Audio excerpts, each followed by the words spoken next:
একদম লাল লাল না এই খয়েরি। দর্শক আসসালামু আলাইকুম।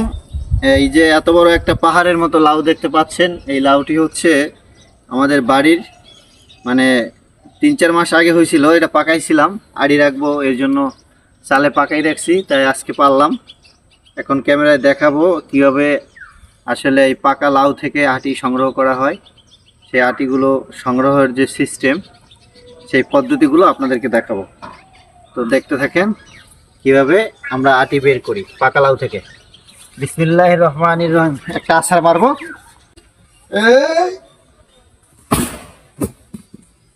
হয় না, আটে না, শক্ত শক্ত।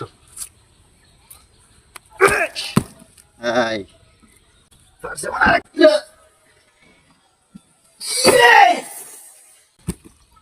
এই দেখছেন পোক্ত আটি।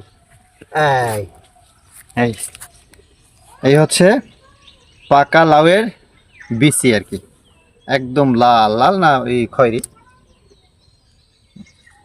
তো আটিগুলো এইভাবেই সংগ্রহ করে।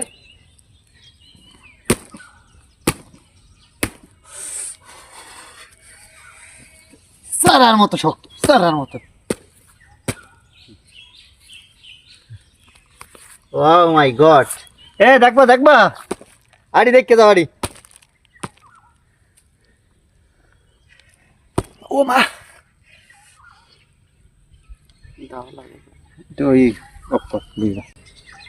তো এবার আটিগুলো ভিতর থেকে, এই মাটির ভিতর থেকে খুঁড়ে খুঁড়ে বের করব।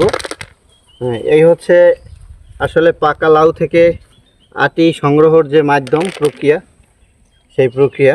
যদিও আমি মানে আদর্শ যে প্রক্রিয়া সেটা অবলম্বন করি নাই, এটা আমার ব্যক্তিগত খামখেয়ালি প্রক্রিয়া অবলম্বন করে আটি বের করলাম।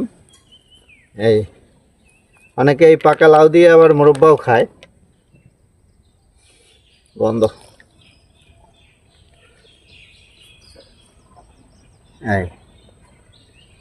এই বিসিটা রিজেক্টেড।